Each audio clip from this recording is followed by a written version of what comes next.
Good morning and good afternoon, depending on where you are. Welcome to NAMA webinar.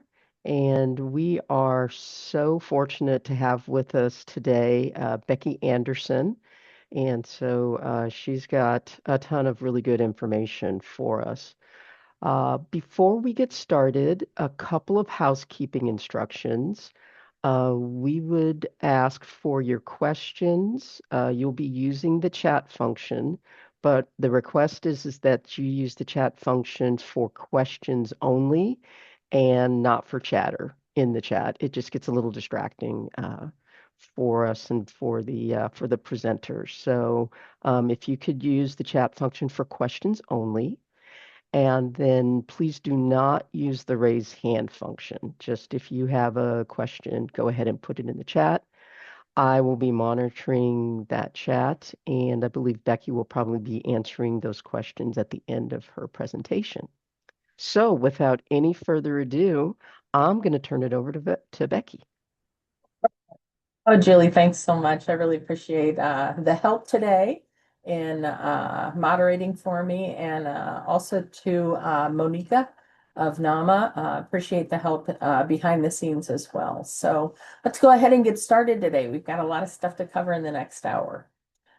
So I am Becky Anderson, and I own a small one-person consulting firm that partners and subs with a lot of really amazing people throughout the country. I'm a certified DAMA and SWANR trainer, and I've been in the hazmat industry, household hazardous waste, and all kinds of other crazy stuff for a really long time now. I think we're pushing 25, 30 years now, so quite a long time. I worked at Metro Waste Authority at the HHW facility for 10 years before becoming a consultant.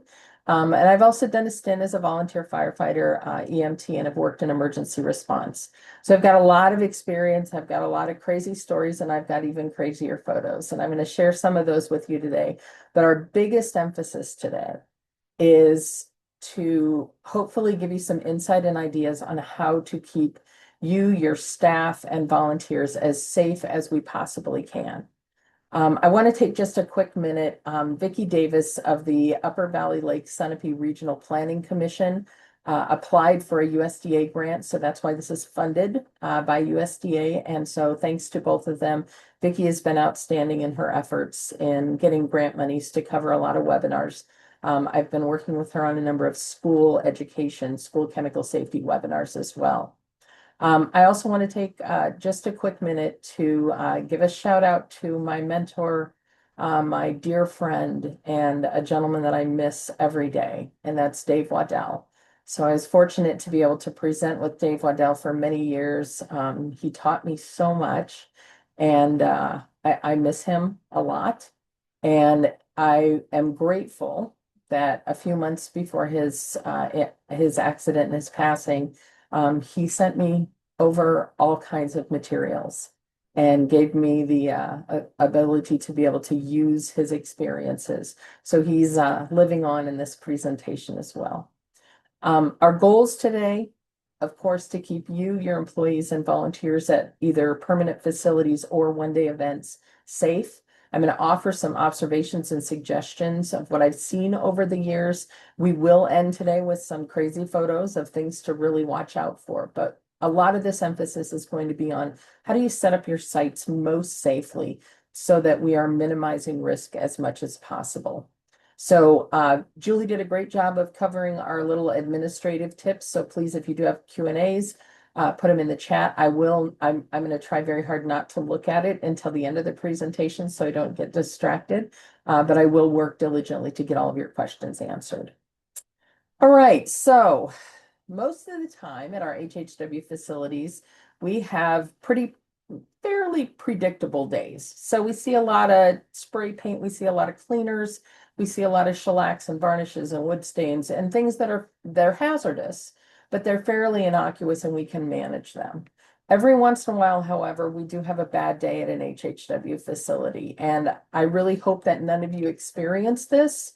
But just given the nature of the work that we do, I suspect that, we have a much higher likelihood of seeing some crazy stuff that's very dangerous than if we were in other occupations. So that's what I want to focus on today. So good day, looks like it starts off beautiful summer day, nice sunny, no rain, no fog, and a good crop of volunteers or a good crop of HHW employees that you work with regularly. Everything's rolling along. And then all of a sudden there's that call over the radio of, hey, we just had somebody drive in with a crazy box. Can you come take a look at these things? The owners said that her dad's was an organic chemist and took a whole lot of stuff home and played with it. And it is stunning to me how many times we receive information across the nation at HHW facilities that this happens. And when that happens, time kind of stops. We just kind of have to stop everything and focus on mitigating that risk. And that's what we're really here to talk about today. So we've only got an hour. I've got a lot of information to cover, but household hazardous waste typically comes into either permanent facilities or into mobile events. And most of the time it is very manageable, but we've got to be prepared ahead of time. And we've got to do some heavy duty thinking and ask a lot of questions before we have those events, or even if we're in a permanent facility, we're going to ask those questions at the beginning of this spring and summer season where we know we're going to get real busy to make sure that we have good procedures and practices in place to mitigate our risk as much as possible. I believe strongly that that starts with education of your employees, your volunteers, and hopefully your participants. Although I do know and understand we have some facilities that just open events up and say, you know what, whoever shows up, shows up. And the intent of this is to remove this stuff from the community, remove it from people's homes, and manage it in a safe and ongoing manner. And so that's what we want to focus on. But how do we get ahead of that? We're going to adopt a strategy here, and this is from the business and industry side of things. I want to borrow this because I think it gives us a good framework. So this is the OSHA hierarchy of controls, and OSHA is applicable to most HHW facilities if you have employees. Depends on if you have an OSHA state program or an OSHA federal program, and your state may have some additional requirements for this. So it's important for you to understand what those OSHA requirements are. One of the things that OSHA expects us to do, though, is to kind of look at our day-to-day operations through this lens. So in the hierarchy of controls, there are 5 different categories. The very first one is elimination. We want to eliminate any chemicals or threats to us. Now, as much as we'd love to do that and just say, hey, people, participants, don't bring us any bad stuff, unfortunately, that's just not the way that it works. And in fact, these are the types of things that we really want to make sure that we're managing. The high risk stuff, we want to make sure that we're managing it and getting it safely out of the community so we don't have any injuries. One of the best ways to eliminate or to minimize this is by asking for appointments from participants and then doing some preliminary screening up front. But again, I understand a lot of our facilities don't have resources to do this. And, again, the goal is to bring this stuff in and get it properly managed and out of the community. Substitution for this doesn't really apply here. Oops, I'm sorry. Thank you for saying that. Yes, apparently I forgot to share my screen.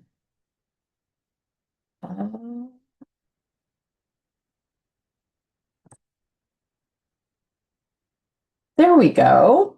Let's see if that works a little better. Julie, can you see the screen now? Yes, I sure can. Okay, Thank you. good. Good. Thanks, Jenny, for bringing that up. I do this quite a bit, but obviously I need a little more refinement in my webinar presenting. So, all right. So this is the OSHA hierarchy of controls, and I talked already about elimination substitution. We're going to focus on the bottom 3: engineering controls, administrative controls, and personal protective equipment. And I want you to see how OSHA views that. Personal protective equipment is at the bottom of the list. It is our last ditch, last resort effort to protect you and your volunteers from whatever's coming in. So we want to focus on mitigating risk and minimizing exposures using engineering controls and using administrative controls. And it's very possible for us to implement a lot of these at our events or at our permanent facilities. So I really want to borrow from industry. The other thing that I want to emphasize is after doing this for so many years, I want to make sure that all of you really take the time to evaluate how are you being exposed to these chemicals. Unfortunately, over the years, I've had colleague after colleague that has developed immune system disorders, cancers, all kinds of different illnesses that may or may not be associated with these exposures. The fact of the matter is, though, if we are working in the household hazardous waste arena, we are exposed far more than many, many other occupations. And as a result of that, we've really got to pay attention to how those exposures are occurring and how we can prevent ourselves from being exposed. I look at it almost like a cascade effect. The more exposure, the more potential we have for injury to our bodies or illness. Um, and I have been impacted by this too. So I want to make absolutely certain that you're really taking this seriously. And it's not just work exposures. It's also exposures in your day-to-day activity. In a couple of weeks, I'm going to be presenting another webinar on personal care products and common hazards associated with chemicals that we use all day, every day, and don't even think about much. So my big focus for the last few years has been mitigating risk by minimizing exposure wherever possible. And so that's what you're going to hear a lot from me today. One of the things that I like to do if I'm working with an HHW facility, one of the pieces from industry that I want to pull in is a job hazard analysis. This is required in the personal protective equipment section of OSHA's regulations. And I would encourage you to use this same practice or use this same approach, even if you're simply working with volunteers. And the way that we do that is we identify the different jobs that are going to be in place during our temporary events or our one-day events or at our permanent facility. We evaluate the different jobs, and then we look very diligently at what exposures that person could be presented with. And then we focus on how we can minimize that as much as possible. We want to plan ahead. If we split all of those jobs out into a job hazard analysis for each type, it will give us a clear understanding and a picture of how we need to work to present or to prevent any risk and what personal protective equipment we need to make sure that we're implementing. We want to ask questions as we're filling out that job hazard analysis. We want to ask, what if questions? What if someone shows up and they've got a leaking container? What if they've got a couple of leaking containers and we have a chemical reaction going on?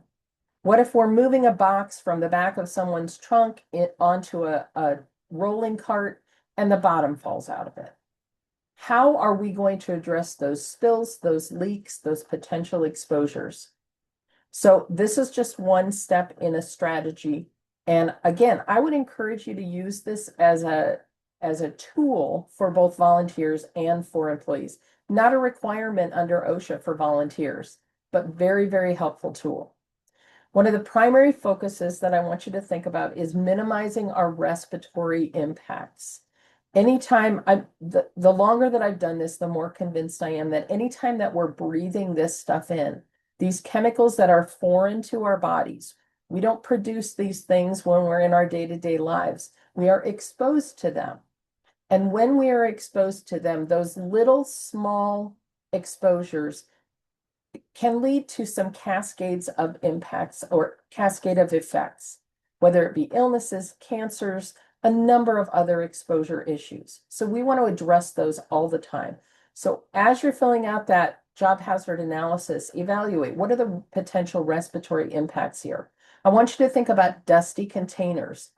Anytime we're moving around dusty containers, we have the potential for particulate impacts. I want you to think about VOCs or volatile organic compounds. Those are the things, the vapors that are coming off of solvents or fuels. And again, if you can smell it, you're being exposed to it. Not necessarily at a threshold level where we need to have air purifying respirator protection. But again, if we're having those small cumulative exposures, we just are not good at predicting what the impacts of those are going to be. I also want you to think about moldy containers, moldy boxes, and biotoxin exposure. I've learned a bunch in the last 10 years about mold exposure and biotoxin exposure. And we as a whole are learning more every day on the impacts of biotoxins on our immune systems and our bodies.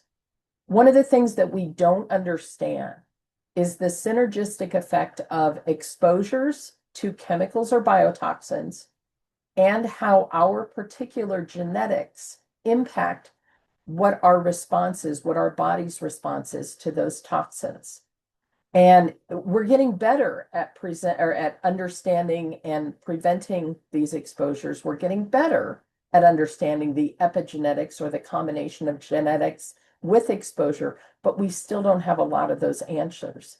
Over the next 20 years, that's going to be a really strong area of research. And NAMA's always kind of been at the forefront of evaluating epigenetics. I've been to several national conference presentations where that's been a discussion point of exposure versus our own personal genetics and how those impact us together.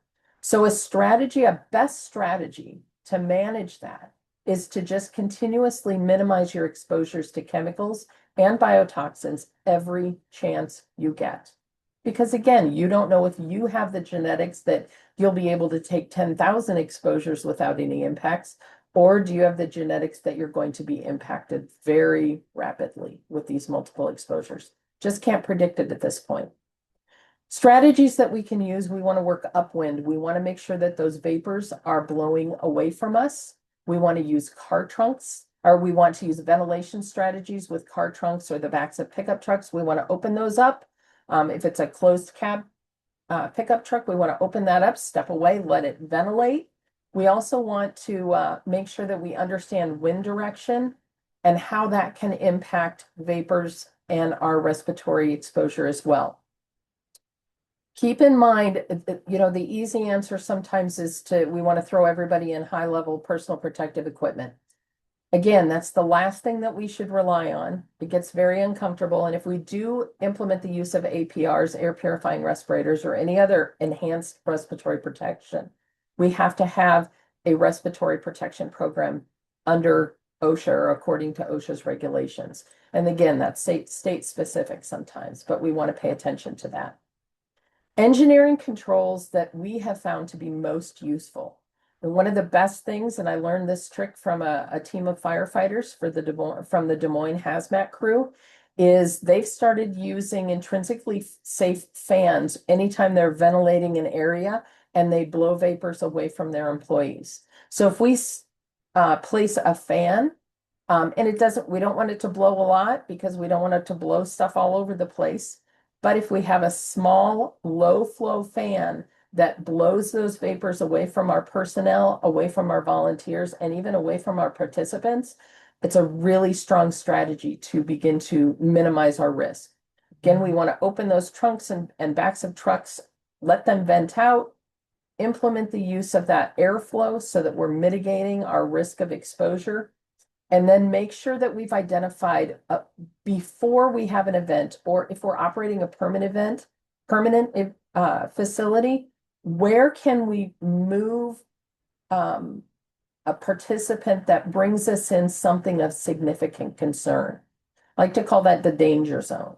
So where are we going to ask participants to move their vehicles to ahead of time that we can isolate them from the vast majority of our participants, volunteers, and employees? It's a way to mitigate risk to multiple personnel.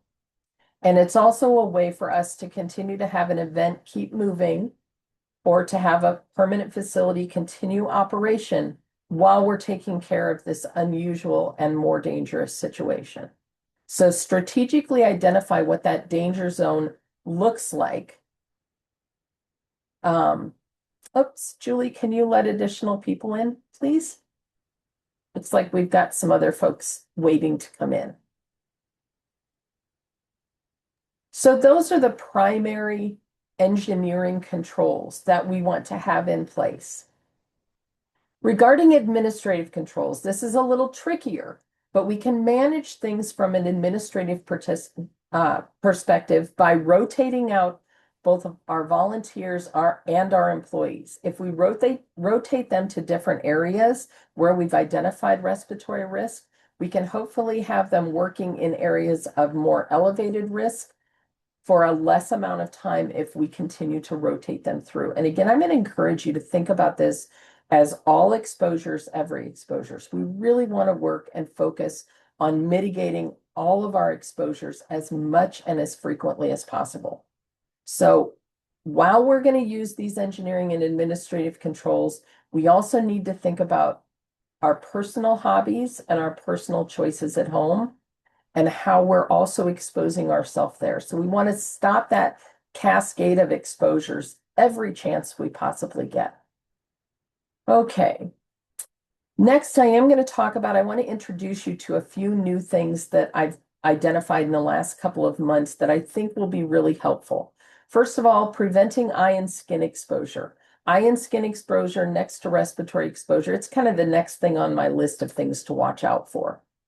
Eye exposure can occur, or skin exposure, from broken or leaking containers. We can also see volatile organic compounds that are off-gassing. So we want to mitigate that risk as much as possible. I know that we like to hand out those $2, well, they're probably $4 now, safety glasses that we can buy in bulk. And they do give us a certain level of eye protection, the ones that are curved, that have the safe side shields in place. They give us a good protection. However, if you identify in your job hazard analysis that you've got a particular location where people are going to have the potential to experience additional respiratory or eye exposure from vapors. For example, the first line workers that are opening the trunks, removing containers, and removing things to put on the sorting carts. If you've got that situation occurring and there is the potential for vapors, I'm going to really encourage you to switch up to, okay, thank you, Julie. I'm going to encourage you to switch up and use safety goggles. There are a number of them out now that are, they're anti-fog, they're anti-scratch, they're much more comfortable than they were 15 years ago. There are a lot of good choices. And one of the things that I'm going to ask you to go take a look at, there are now face shields available to you that have ventilation and that also seal up under your neck. And they are not horribly expensive. In fact, I did some sleuthing at a box store, and let's just say at one of the giant marts, you can purchase 2 of them for $16. I really think that given the nature of what we see come into HHW events, that you should strongly consider that. Now, are they hot? Do they fog up? Yeah, probably. They're not going to be comfortable.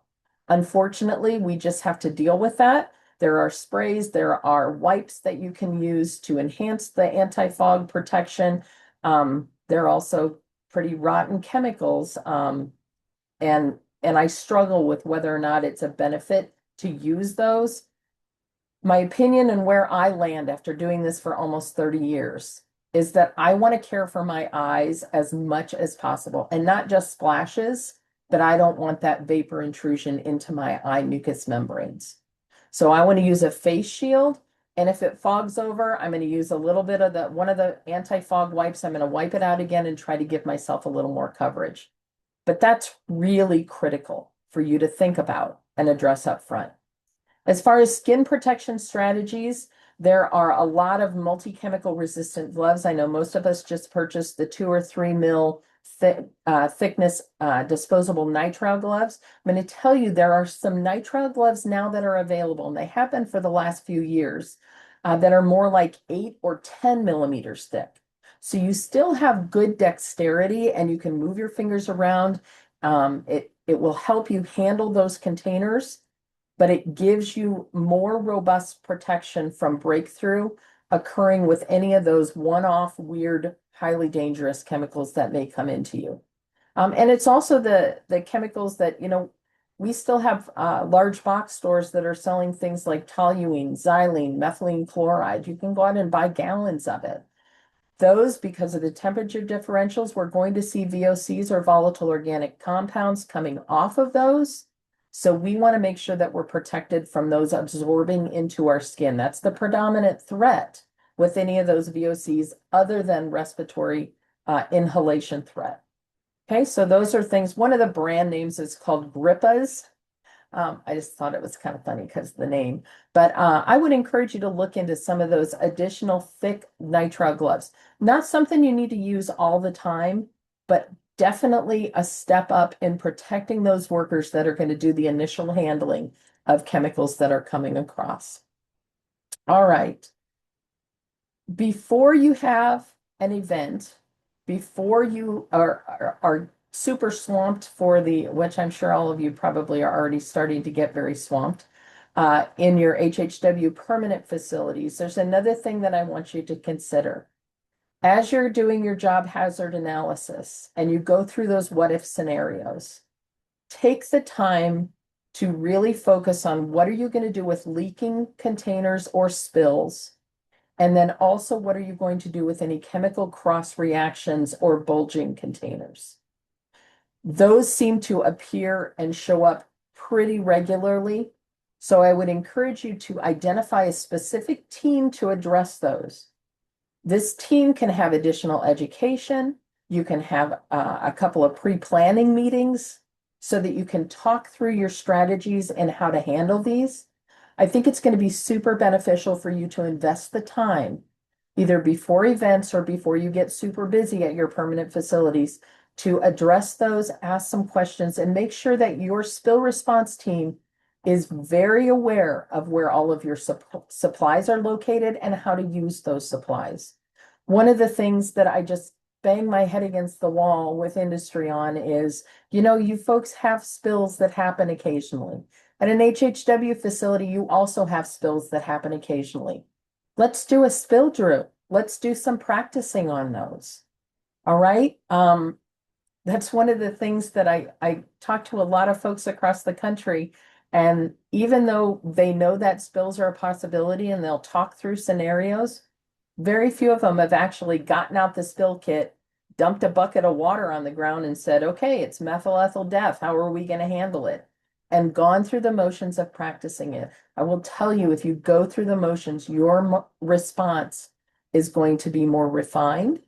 It's going to be more effective. And I just think it's a really good idea for you to take the time to do that.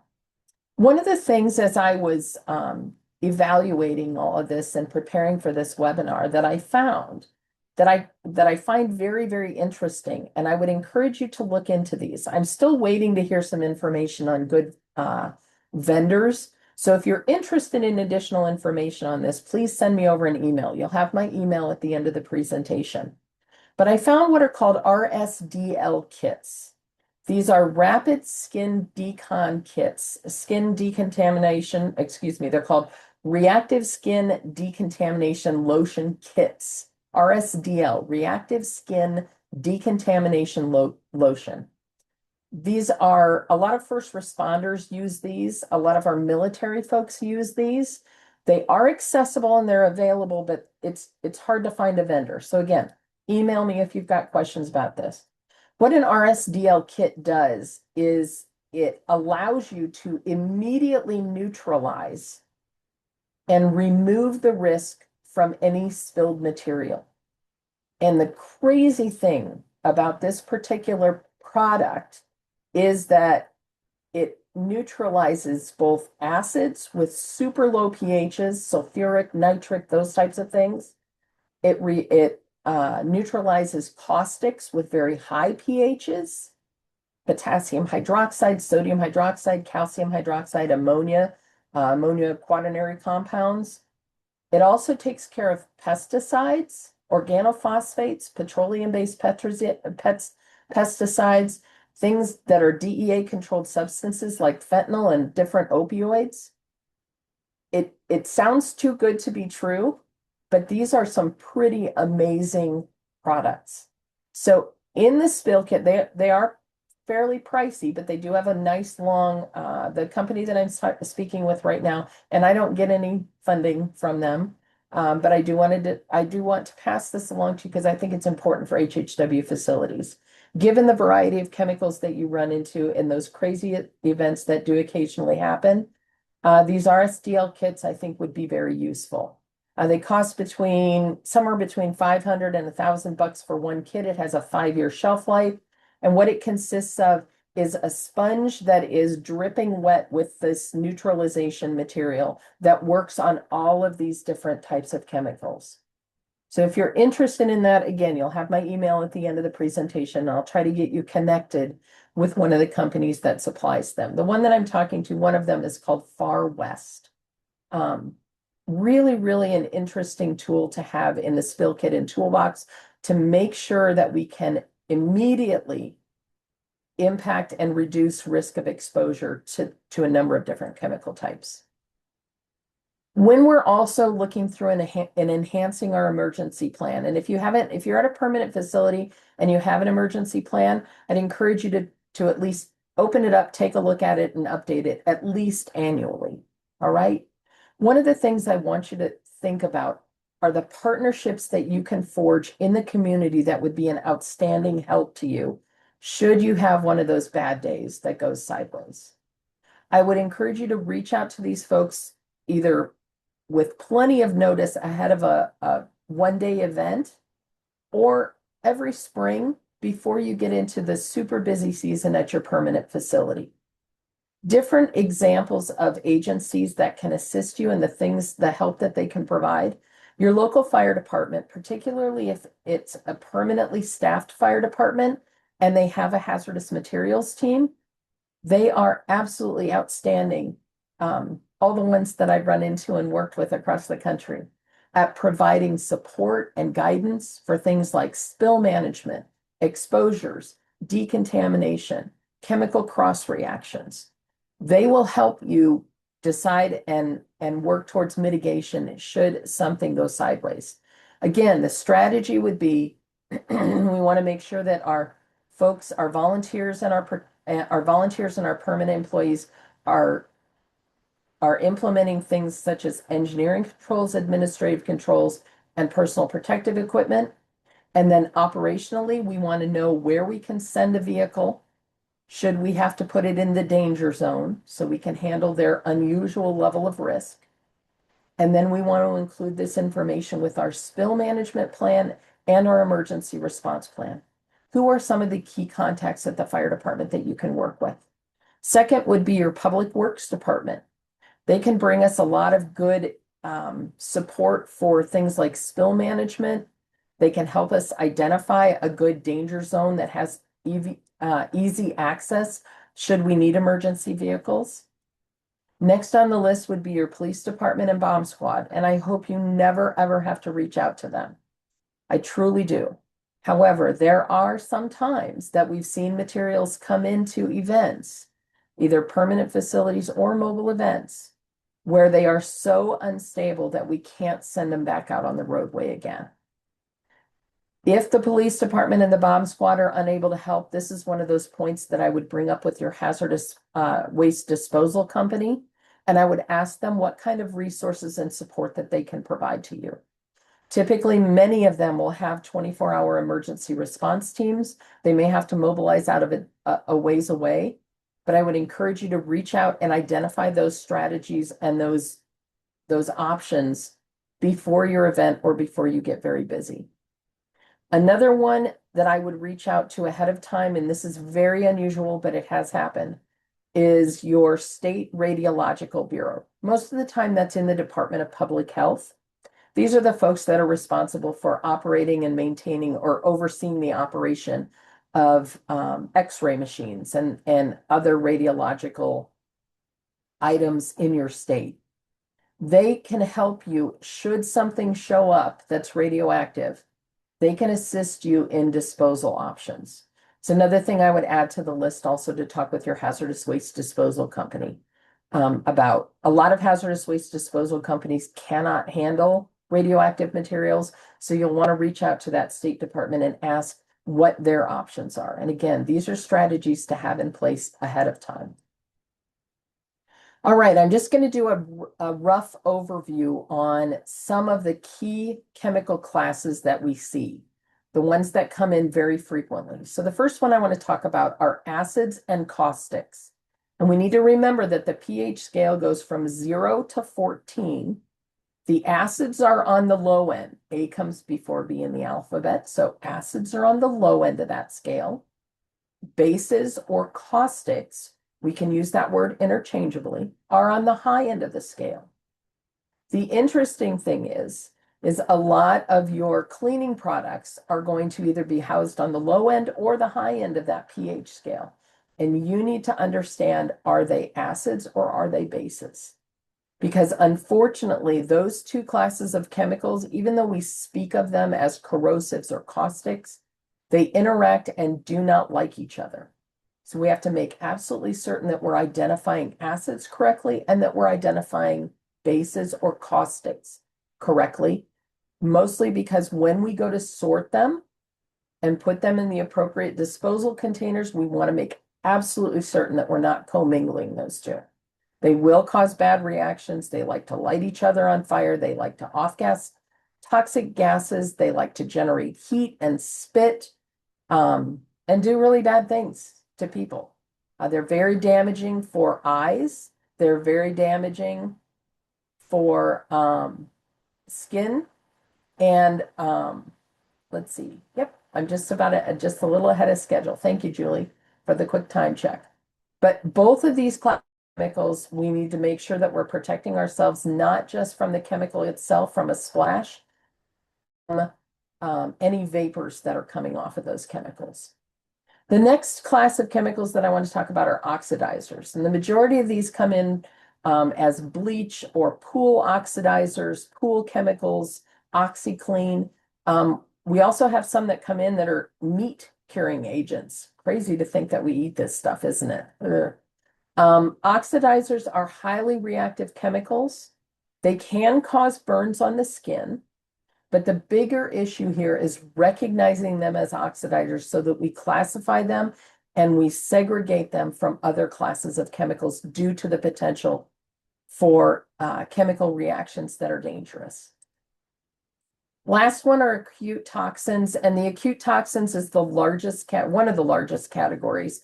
Flammables and acute toxins are the two largest categories that we're going to see coming in from household hazardous waste. And these are all over the boards as far as their toxicity goes or their routes of exposure. The key thing is we have to recognize them as acute toxins. Just because we can buy them at farm stores or big box stores does not mean that they're not any less dangerous. All of these products listed here are still available on the market. The biggest one that we see is ethylene glycol. That's considered the most frequent toxin. I wouldn't say that that one is as significant of a risk to employees and volunteers as some of the other ones. Methanol, which is windshield washer solution. You know, a lot of people just kind of brush over that as not a really big deal. Unfortunately, it is a big deal. Exposure to methanol vapors, which it has a very low flash point, so it's going to be off-gassing on hot days. Exposure to those vapors or a spill that causes skin absorption of methanol, both of those are toxic measures of exposure. So we've got to make sure that we're paying attention to that. And that's a really common one that comes in a lot. Organophosphates and carbamate pesticides, those are also acutely toxic. The ones that really concern me are the rodenticides and rust removers. So, and you can see the different containers. The rust remover, the Wink rust remover, or any hydrofluoric acid like Armor Etch that are used that contain hydrofluoric acid or ammonium bifluoride, all of those are extremely, extremely dangerous from a skin or an eye exposure perspective. So please make sure that you have these on your really pay attention to list. One of the things I would encourage is that you take a look at these slides afterwards. Um, Download some cheat sheets and create some 8.5 by 11 photos of these chemicals so that you can educate your employees and your volunteers on the really bad stuff, but the stuff that comes in frequently. Okay, these are not unusual chemicals. You are going to see these at HHW events. All right, now we're going to jump for a few minutes into the world of weirdness. This is the bad stuff that we don't see it very often, but we've got to pay attention when it comes in. And these are, again, things that I would encourage you to educate your volunteers and your employees up ahead of time that there is a potential for these to come in. The first one is lumps under liquid. Anytime that we see chemical lumps and chunks of stuff, and it's housed in a container that's got liquid overfilling it, what that means is that we are trying to use that liquid as a buffer between whatever those lumps are and either humidity, water, or air exposure. So all of those that we see are air reactive or water reactive chemicals. A number of those water reactive chemicals, including things like metallic sodium, metallic phosphorus, metallic potassium. So sodium and potassium are both water reactives, and we do see these come in occasionally. They're supposed to be a beautiful silver shiny color. Most of the time when we get them, they're decrepit and orange, and sometimes they have black spots on them. Sometimes they're red. Those are all indicators that they have broken down and formed various types of peroxides. They are now a shock sensitive, friction sensitive, photosensitive potential explosive. These are not ones that we pick up and look at and pass around. These are ones where we ask the owner of the vehicle to drive over to the danger zone, and then we slowly start addressing these one at a time based on the plan that we've put in place with our hazardous waste disposal company. We don't want to move these if we don't have to, and they may be unstable enough that we actually have to work with our bomb squad and detonate them on site. A lot of times it's that visual acknowledgement that we've got lumps under liquid. That's the trigger that needs to go off in everybody's head that says, whoa, this is bad stuff. We've got to pay attention to it. Additional ones are, we have some chemicals that when they dry out or they age more than about 18 months, 24 months, 36 months, they can become very unstable and shock, friction, or photosensitive at that point too. Specifically, I'm thinking about things like sodium azide, benzoyl peroxide, sodium peroxide. There's a whole list of them, and I would encourage you to do some sleuthing ahead of time to make sure that you understand what those most reactive chemicals are. The next class of chemicals that I want to talk about are the peroxides and peroxide formers. And this is one of the classes that we do see show up at HHW facilities and events, unfortunately, fairly frequently. The ether cans in particular, if you have a participant that shows up and they have a whole box of brown lab containers, and then in that box, as you're skimming the top of it and looking at it, you see this unusual silver lid with a hunk of metal in the middle of it. That hunk of metal in the middle is lead, and it has been stuffed down into that container to mitigate the amount of oxygen that can get into that container. Ethyl ether is the predominant one that we see. We see squib ether, that's an old brand, comes in from old veterinary clinics, can come in from old pharmacies, people that are doing chemistry and playing at home, all of those different sources. We also see these occasionally, pretty frequently actually, at schools that have legacy chemical problems. So if you see a container and it has that funky lid, don't move it, don't touch it. That car needs to go to the danger zone, and we need to take our time figuring out what the risk is. The good news is that car has already driven to you and somebody has already picked it up and moved it around a few times. So I always kind of take that as a blessing. Okay, it didn't go It didn't go boom this time. It didn't get angry this time. We're going to sit it here and leave it alone and not mess with it until we know what the plan is. All right. Next one are old munitions. And these unfortunately also show up fairly frequently. I want you to be able to recognize those. And again, if you're interested, I'm happy to send over. Most of these photos are from Dave Waddell. He did a phenomenal job of collecting photo documentation of what the scary things were that come into HHW facilities. I'm happy to send you some of these photos so that you can educate your personnel, your employees, and your volunteers on what crazy things to look at. But if they see anything that appears with TNT on it, that looks like it's old dynamite, that looks like it's detonators or grenades or anything else, we need to make sure that we're handling those very, very cautiously. All right. The final one are the acute toxins that come in occasionally. These are a mercury. This is a crazy little puzzle that was received at a HHW in Des Moines, Iowa, and it contains mercury as the toy that you move around in the maze. We also see fire extinguishers that have carbon tetrachloride in them, and these little bubble lights that contain methylene chloride. All three of these pose pretty heavy risk of toxic exposure should we have one of those containers break. So I've gone through a lot of information. I know I covered a ton of information for you folks. Please feel free to send me any emails and I'll do the best I can to help you with any site-specific conditions or situations that you've run across. These are some of the things that you can do up front to make sure that you're prepared. I want you to evaluate at your permanent facility. Do you have a danger zone for the car to go to? What do you have for resources out in your community that you can tap into? What are the education pieces you're going to use for employees and also for your volunteers that are helping?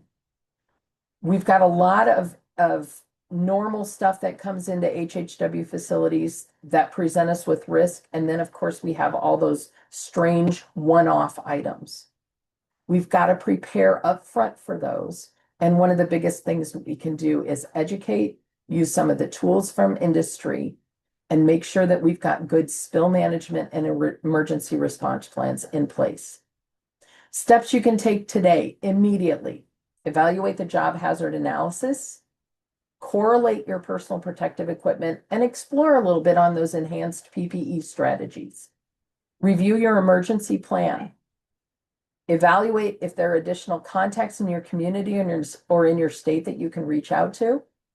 And then document your standard operating procedures so that you have a plan. Work with your team to make sure that they understand what that plan is. And then consider practicing those scenarios. Run a spill drill. Let's see what happens if everybody knows where the spill materials are and specifically how to use them most effectively.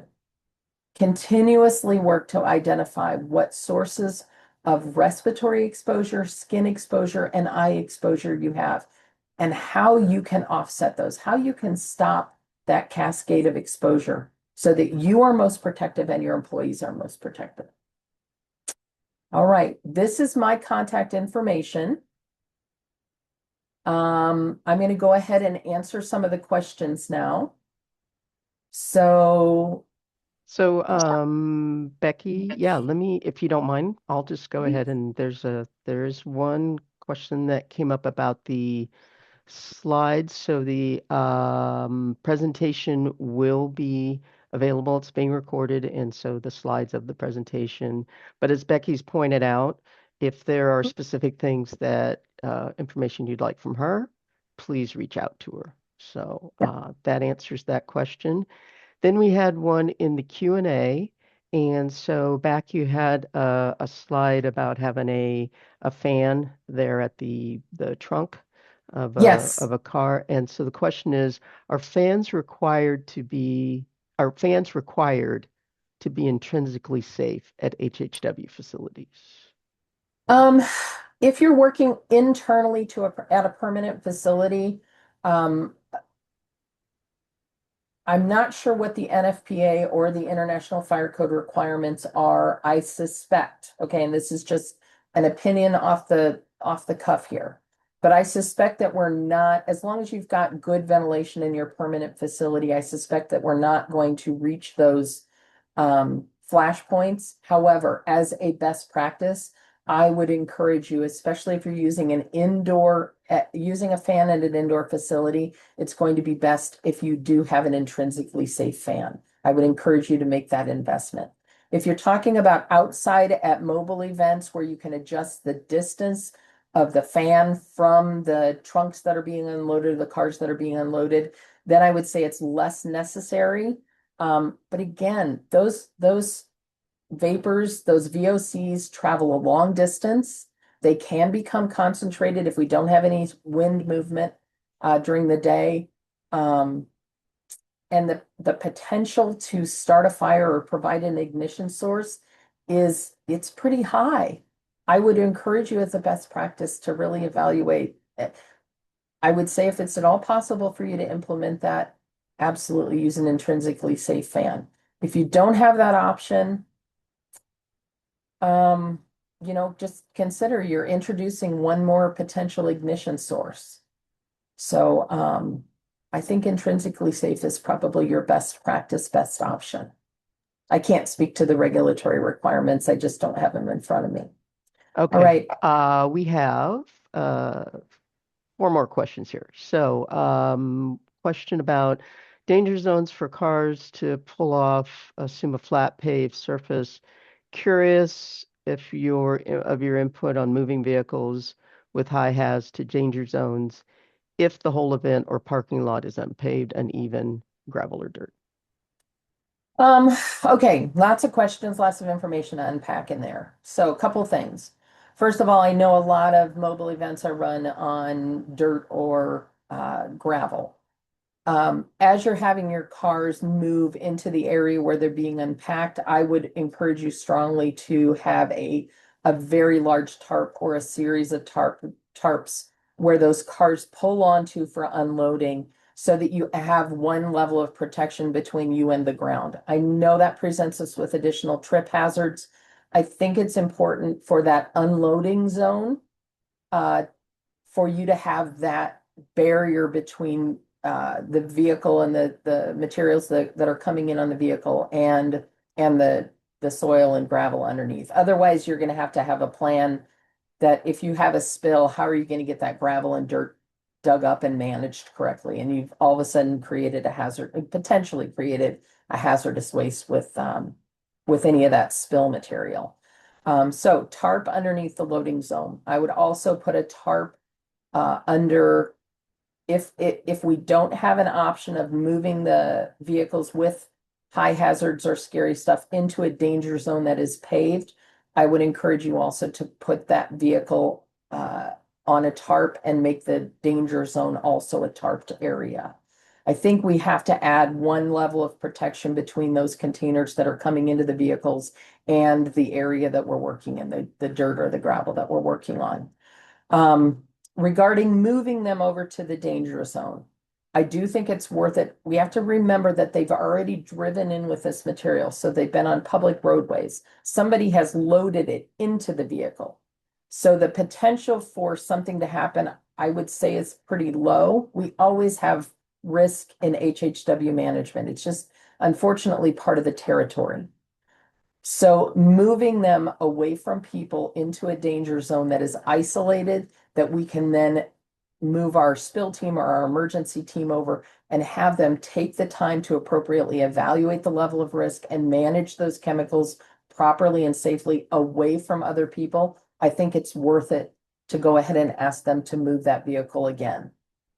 I also think it's really critical here that you educate anyone who is removing those boxes from cars or trucks or whatever vehicles they're coming in on. You've got to make sure that whoever is doing that initial unloading of chemicals knows what to look for and can screen those items. So your newbie, least experienced person should not be the one unloading the vehicles. That needs to be your core team. Okay. All right. What All else do right, we have, Julie? great. Thank you.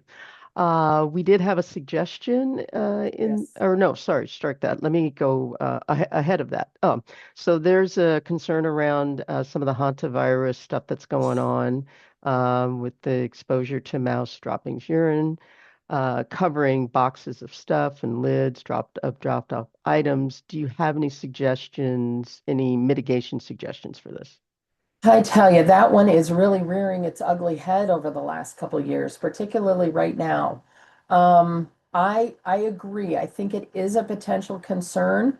I am not sure. I just am not well versed enough in hantavirus to know if a P100 um, particulate respirator or we used to call them dust masks. They're not dust masks. They're particulate respirators, but they're disposable, and a P100 or an N95 and N100. I don't know if those give adequate protection.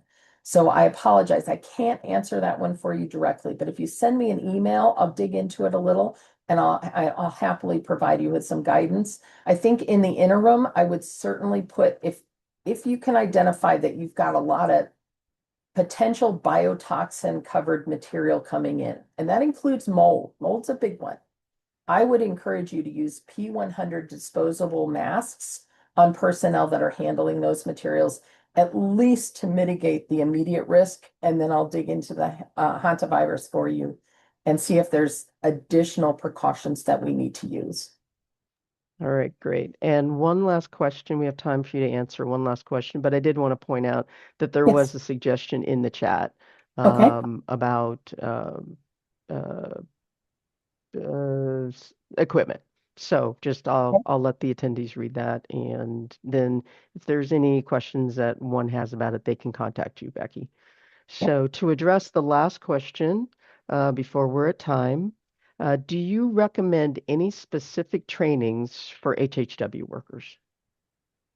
Oh boy. I think all HHW workers need to have at a minimum 24-hour HAZWOPER training if they're going to be permanent employees at a facility. I think that's a little overkill for volunteers. I think a site-specific education for volunteers needs to happen, and that needs to include information on emergency response, spill management, and just some general knowledge about what the different classes of chemicals are that volunteers will run into during an event or during if they're volunteering at a permanent facility. I think it's important for employees to have a real good understanding of hazard communication, safety data sheets, and chemical classes. Um, that information, if we parse it down a little bit, can also be helpful for volunteers.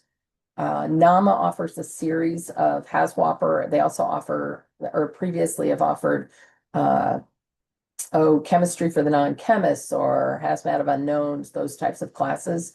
If any permanent facility folks have the opportunity to take some of those trainings, they're absolutely outstanding.